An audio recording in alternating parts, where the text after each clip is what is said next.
Of course, the play begins with a shipwreck, and we have a ship there, foremost in the sculpture. There's actually a storm indicated too. Yes, which, if you look carefully in the bas relief. And it takes place on an island, and we've got the waves, as it were, coming towards us almost, as if we're looking onto the island. Yes. Every single time I look at these, I see more detail, and this bearded figure here.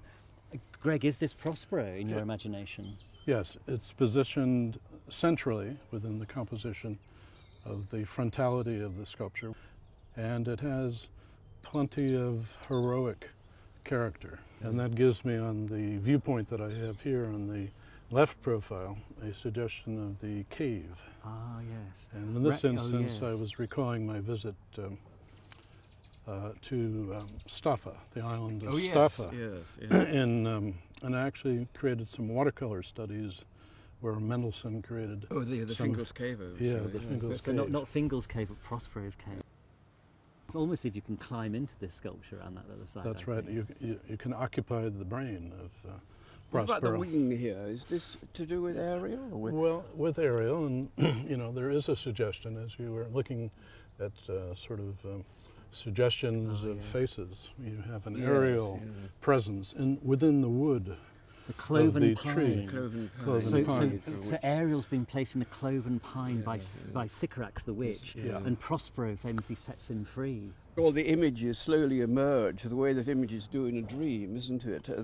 There's no naturalistic pattern to the sculpture. No. There are a series of floating images which one can go on looking at them and seeing new things in it constantly, which is one of the reasons, I think, why these sculptures are so fascinating to our visitors.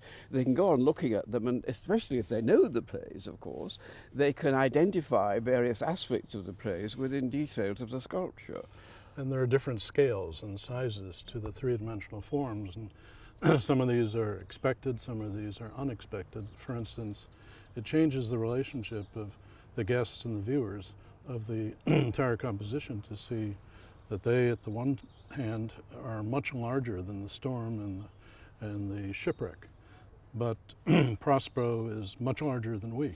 Yes, indeed. And so there's, in a dream, you have these possibilities, which I think Shakespeare knew quite well.